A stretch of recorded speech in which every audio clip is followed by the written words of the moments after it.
안녕하세요. 여러분, 모니카입니다. 네. 영상이 생각보다 찍기가 쉽지 않아서 좀 많이 기다리셨죠? 오늘은 앞에 제목에서도 말씀드렸다시피, 어떤 56일에, 우리가 56일에 수능의 어떤 국어를 어떤 한 번 전체적으로 다 볼 수 있는 고2. 그러니까 제가 생각하는 기준은 예비 고2고요. 그런데 이제 고3인데 내가 국어를 못하거나 고1인데 내가 국어에 조금은 그래도 좀 잘하는, 또는 뭐 그래도 잘하지만 내신은 잘하는데 내가 수능 국어에 대한 어떤 배경이나 이런 것들이 좀 모자라는 것 같다. 모의고사 국어가 잘 안 나온다. 이런 분들도 한번 요 영상을 한번 보시고 참고해서 공부 방법을 좀 정하시면 어떨까 하는 생각에서 지금 한번 만들어 봤습니다. 제가 이제 사실 몇 날 며칠 고민을 많이 했었는데요.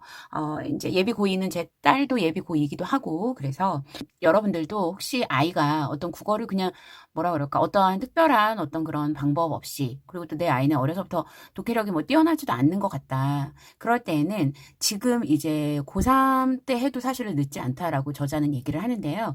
지금 이제 만약에 예비 고2거나 고3, 예비 고3이 되더라도 겨울방학이 있잖아요.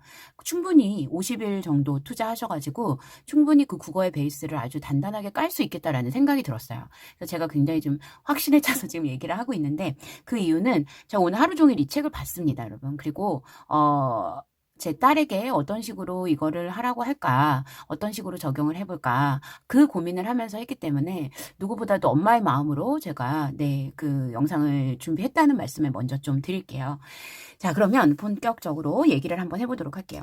여러분, 예비 고2가 저는 기준이지만 뭐 고3, 고1 괜찮을 것 같아요. 국어 공부의 어떤 한 가지 방법이라고 생각을 하시고 한번 봐주시면 좋을 것 같고, 저는 일단 루틴을 56일 정도가 나오더라고요. 국어 이 56일 정도가 나오는데, 국어는 제가 저번에 고2 첫 번째 윈터스쿨 영상에서 그러니까 그때 말씀드렸다시피, 저는 예비 고2인 경우에 겨울방학의 순위가 국어는 2순위예요.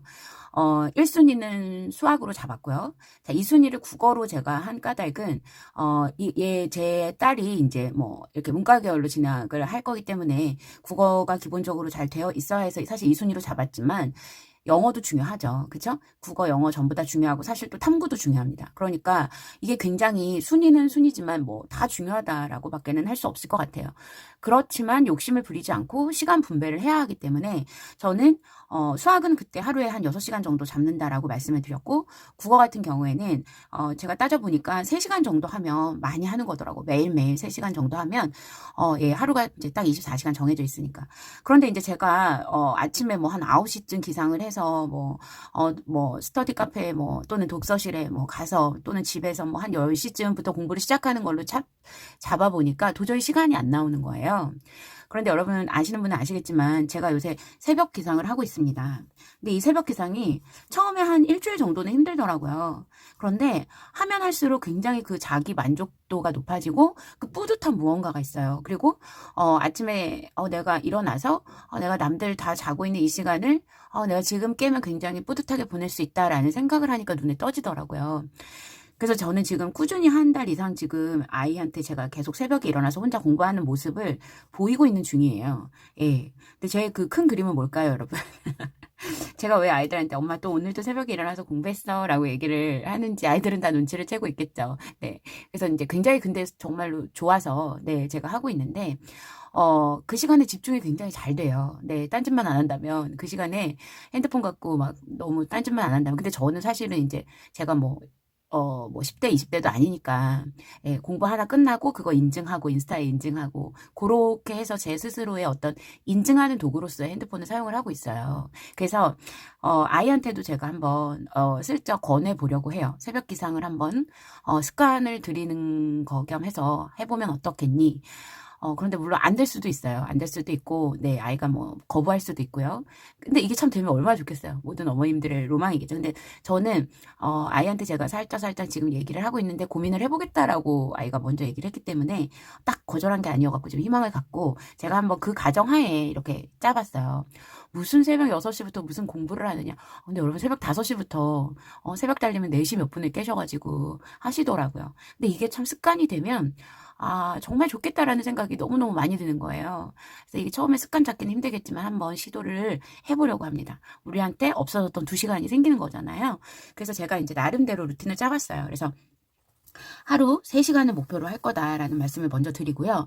제가 이번 방학 때 끝냈으면 좋겠는 거. 아이와 함께 국어를 끝냈으면 좋겠는 것들을 잡아봤는데, 처음에는 국어의 기술 0만 하려고 했어요. 근데 제가 오늘 하루 종일 이 책을 봤다고 했잖아요. 너무 좋아요. 너무 좋고, 너무 좋은데, 굳이 그렇게 오래 안 걸릴 것 같은 거예요. 읽는데 그냥 술술 읽혀지고, 읽다 보면은, 이거 그냥 하루에 한 3챕터 정도씩은 나갈 수 있겠다라는 생각이 들더라고요.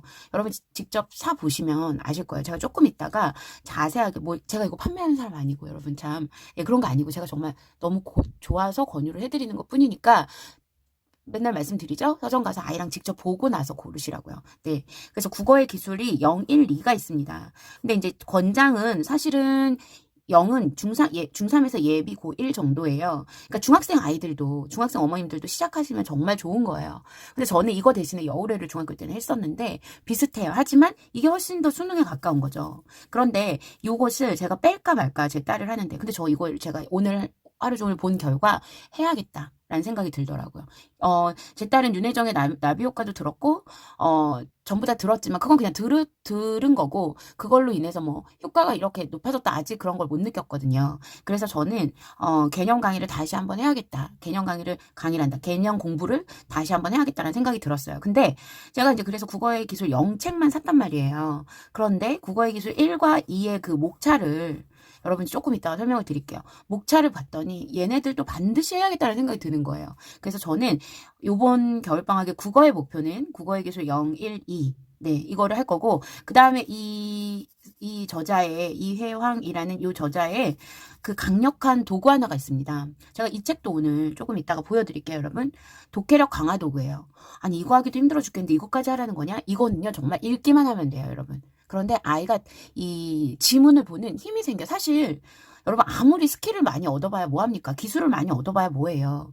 그 밑에 깔려있는 그 독해력이 되지 않으면 아무 소용이 없습니다. 그래서 가장 근본적인 치료를 위한 독해력 강화 도구 책. 이 책을 여러분들 한번 서점 가서 꼭 보시라고 말씀을 드려요. 그냥 읽으면 되는 거예요. 밑줄 그으면서 쭉 연필로 그으면서 읽다 보면 지문을 이렇게 읽어야 되는구나 라는 방법이 다 써 있어요, 여러분. 그래서 제가 저는 이번 겨울방학은 이걸로 정했어요, 여러분. 국어. 예. 그러고 제 목표는 이제 얘가 예비 고2이기 때문에 모의고사 10회가 목표예요. 도대체 이걸 다 할 수 있을까? 저도 그래서 이거를 처음에 한 권이라고 적었다가 10회로 줄인 거예요, 여러분. 그래서 10회 정도로 제가 어떻게 할 건지 한번 계획대로만 된다면 이게 가능하더라고요. 그 다음에 제가 또 하나 해야 될 게 아이랑 내신 교과서 작품. 고1들은 여러분 EBS에 고1들은 교과서 강의가 있었어요. 그래서 저는 고2도 있는 건 줄 알았거든요. 근데 고2는 없는 거예요. 그래서 고2는 왜 없나 했더니 이제 작품들이 나오는 거예요. 제가 보니까 어떤 개념이나 이런 물론 작품도 여기도 나오긴 하지만 근데 여기 이제 고2는 이제 뭐 고전 시가라든지 이런 식으로. 그래서 얘는 고2들의 그 내신 준비는 작품을 찾아서 공부를 시키셔야 돼요. 작품을 찾아서. 그래서 이 얘기도 조금 이따 자세하게. 네. 그래서 지금 일단 전체 개괄은 이렇다는 얘기예요. 56일을 잡았고요. 계산하다 보니까 그렇게 됐어요. 뭐 60일 해도 되겠죠. 방학이 지금 2달 정도 됐는데 저는 이제 앞에 수학 영상에서 말씀드렸다시피 노는 날을 좀 많이 뺐어요. 휴식도 필요하다 해가지고. 그래서 이제 한 50일에서 56일 정도. 그래서 그 하루 3시간을 목표로 하되 새벽 기상을 할 거고 끝낼 거는 국어의 기술 시리즈들과 모의고사와 내신 공부다. 이걸 3시간에 하루에 해서 어떤 식으로 제가 이제 잡았냐면 여러분 저는 이제 굉장히 이거 짜는데 힘들었어요, 여러분. 그래서 이걸 다 하루에 이걸 다 못하죠, 당연히. 그리고 여러분들 봤을 때 얘네들이 기본이잖아요. 이 기본이 끝나고 나야 모의고사 푸는 게 의미가 있죠. 그렇죠? 그래야 여기서 가르쳐준 방식대로 모의고사에 적용도 해볼 수 있을 거고 그 다음에 모의고사까지 끝내지면 이제 내신 공부를 이제 학기 시작하기 바로 직전쯤에 내신 공부를 해야 효과가 있는 거죠. 너무 일찍 해도 잊어버리니까. 그래서 이제 제가 어떤 식으로 잡았냐면 첫 번째 12일의 루틴이에요. 얘는 12일의 루틴은 새벽 기상이 6시에서 8시로 가능하다면 우리 아이들을 보면 사실 가능할 것 같지가 않은데 저는 이거 시작하기 전에 아이랑 한번 얘기해서 정말 이제 만약에 안 된다고 하면 어쩔 수 없어요. 밑으로 내려야죠. 근데 어쨌든 그 2시간이라고 생각하시면 돼요. 근데 저는 이제 요게 되면 아이한테 얘기를 하려고요. 네가 오후에 저녁에 시간이 얼마나 많이 남는지를 보여주려고 해요. 새벽에 일어나서 한다 그러면. 그래서 저녁 시간 너무 늦은 시간까지 많이 남을 것 같진 않지만 어쨌든 네 그렇게 막 시간에 쪼들려서 하는 것보다는 새벽에 하나를 딱 끝내놓고 하루를 시작하는 기분을 알려주고자 이렇게 잡았는데 정 안 되면 그러니까 저도 얼마나 힘든지 아니까 네 정 안 되면 아이가 일어나는 시간의 패턴에 맞춰서 2시간을 잡으시라는 얘기죠.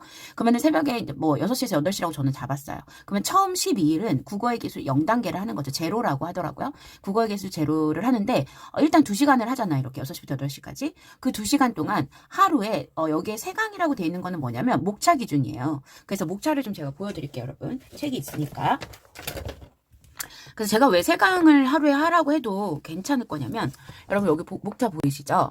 자, 1일차가 운문이에요. 시 이런 거죠. 근데 여기에 이제 고전까지 다 있어요. 그리고 시에서 봐야 되는 어떤 그런 것들 기본 어떤 그런 뭐 표현법이라든지 그 다음에 뭐 객관적인 뭐 상관물과 감정이입 뭐 이런 거 나오잖아요. 그러니까 여기 시에서 제일 중요한 기본 개념이 나와 있는 거고요. 그 다음에 산문, 독서, 화법, 작문, 문법. 아이들 시험 보는 범위의 가장 기본 개념이 이 한 권에 다 들어가 있는 거예요. 그리고 나서 제가 그래서 왜 하루에 3강 정도를 했냐면 이 하나의 그 챕터를 1운문이라는 챕터를 반반 나눈 거예요. 이틀에 끝내려고요. 그래서 제가 그랬잖아요. 독서의 기술, 그러니까 국어의 기술 제로, 원, 투를 다 보는 게 목표라고. 그렇게 하다 보니까 이렇게 하는데 이게 근데 가능한 것이 제가 직접 해봤어요, 여러분. 그래서 제가 좀 넘겨서 보세요. 얘는 그래서 이 산문 부분에는 5강이 있으니까 3개 2개로 쪼갠 거고 독서도 3개 2개. 그래서 이틀에 이거 각각을 다 쪼개는 거예요. 이틀로. 그래서 제가 운문의 4강 부분에 이 부분을 어떤 식으로 구성이 되어 있는지 설명을 드릴게요.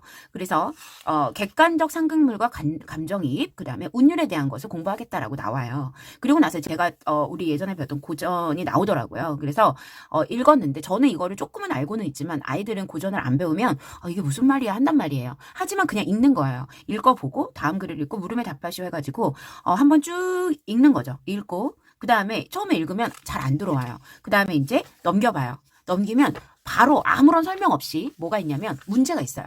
문제가 있는데 자 형식적인 특징에 대해서 얘기를 해요. 그래서 사음보 은율이 드러나 있니? 라고 물어보고 마지막 행의 첫 글을 세자로 시작하고 있니? 3장의 형식을 사용해서 그러니까 초장, 중장, 종장 있잖아요. 우리 옛날 시조에서 배웠잖아요. 그거를 사용해서 시상을 전개하고 있니? 뭐 이렇게 나와요. 그럼 여러분 보면 이거는 굉장히 쉬운 문제에 해당하죠. 우리가 그동안 아이들이 형식을 많이 배웠으니까 사음본과 이화의 뭐 이화우 이름보, 흩뿌릴째, 울며 잡고, 이별한님. 이렇게 덩어리로 띄어 있는 거잖아요. 그래서 저는 이거를 알아가지고 이 문제는 쉽게 풀었어요. 그리고 나서 이제 밑에 있는 문제, 이런 걸 아이들이 어려워하는 거예요. 생전 처음 보는 작품의 공통점이 뭐냐 이거죠. 그래서 제가 이 뒤에 있는 해설을 공부하기 전에는 얘를 보고 뭔가 이별을 생각하고 뭔가 이별을 그리워하는 거다라는 건 알겠는데 너무 고전이니까 해설을 공부를 그러니까 정확하게 뭔가 이렇게 탁 머리에 박히는 그게 없는 거예요. 그래서 어쨌든 이걸 다 읽었는데 정말로 다 답 같은 거예요. 그래서 아이들이 이런 부분을 어려워하잖아요. 처음 보는 거에 대한 공통점? 내가 어떻게 알아? 이거죠. 그쵸? 근데 한번 문제를 바로 그냥 풀어보는 거죠. 틀려도 된다 생각하고 그냥 저도 풀었어요. 근데 물론 틀렸어요, 여러분. 네. 그런데 어쨌든. 그래서 문제를 풀고 나서 이제 해설을 부탁해 라는 부분이 있어요. 그래서 제가 이 해설 부분을 연필로 그냥 줄을 그으면서 읽습니다. 네. 그래서 여기에 보면 선생님이 설명을 어떻게 하시냐 과외하는 것처럼 뭐라고 했냐면 고전 시간은 지문을 읽으면 곧바로 현대어로 해석할 수 있어야 해. 그러니까 현대어가 바로바로 들어와야 된다는 거예요. 이를 위해서는 고전 시가에 자주 나오는 고어, 옛날 말을 평소에 공부해 둬야 한다. 지금은 아직 충분히 공부가 안 된 상태니 이런 것까지 다 배려를 해요. 처음이니까 일단 작품을 현대어로 풀어줄게 하고 풀어주는 거예요. 그래서 쭉 풀어놨어요. 이렇게 하고 읽으면 이게 이 뜻이구나 하는 거죠. 근데 풀었더니 백꽃은 봄에 펴 이렇게 이제 설명을 하는 거예요. 봄에 피니 이 시의 계절적 배경은 봄이겠다. 그래서 백꽃에서 봄을 알 수 있구나. 여기다가 이제 내가 바로 왔다 갔다 하면서 적기가 힘드니까 저는 그냥 여기다가 바로 이렇게 적는 게 나을 것 같다는 생각이 드는 거예요. 그래서 지금 방금 그런데 중장은 가운데죠. 그렇죠? 가을바람이 지는 낙엽이라고 해서 가을이 나온다 이거죠. 그럼 낙엽이라고 했어? 분명 방금 봄이 배경이라고 했는데 뭐지? 이렇게 아이들이 읽으면서 충분히 궁금해 할 수 있는 말을 그냥 그 시점을 따라가면서 아이들의 그 생각을 따라가면서 이렇게 다 써져 있어요. 당황할 필요 없어. 계절이 봄에서 가을로 변한 거야. 봄에서 가을로 변했구나. 라는 걸 알 수 있는 있는 거죠. 그만큼 시간이 흐른 거겠지. 그런데 봄에 이별한 화자는 가을에 되어서도 여전히 임을 잊지 못하고 있어. 왜냐면 님은 나를 생각할까? 이거죠. 임을 못 잊는 거니까. 봐봐. 님도 나를 그리워할까 생각하면서 그리워하고 있잖아. 게다가 외로운 꿈만 오락가락 한다고 했으니 화자가 외로워하고 있다는 거. 여기서 외롭고 이렇게 생각할까? 이런 부분. 예, 이별 이런 것들을 키워드로 해서 설명을 해주고 있다는 거예요. 그래서 이거는 진짜 이해가 잘 간다 이렇게 생각을 하고 그 다음에 이제 허난설원의 그 시조를 보니까 밑에 여기서 이제 한글로 다 해석이 되어 있어요. 그래서 이걸 읽는데 화자는 잠을 자다가 벌레 소리 때문에 깼어. 자, 차라리 잠에 들어 꿈에나 보려 하니 바람에 지는 잎과 풀 속에서 우는 벌레는 무슨 일로 원수가 되어 잠마저 깨우는고 이 부분이죠. 그렇죠? 그래서 저는 이렇게 맞춰가면서 해석을 보는 거예요. 그리고 난간에 기대 서서 님간신데 바라보고 있자니 서럽대. 여기가 어디 있냐면 여기에 보면 견우와 장녀가 뭐 왕래하던 은하수가 막혔어도 만나거든. 우리님은 가신 후에 무슨 장애물이 가렸기에 오가는 소식조차 없냐. 자, 여기 난간에 기대서서 여기 해설 나온 대로 저는 밑줄을 그면서 풀잎빛을 맺혀 있고 구름이 지나갈 때 새소리가 더욱 서럽다. 작가의 그 감정이 서럽구나. 그래서 작가의 화자의 정서는 작가란다. 화자의 정서는 서러움임을 알 수 있어. 이렇게 되는 거죠. 그래서 이렇게 하고 이게 봐봐요. 이거의 이 문제의 해설은 아니에요. 이 전체 작품에 대한 해설인 거예요. 그리고 나서 여러분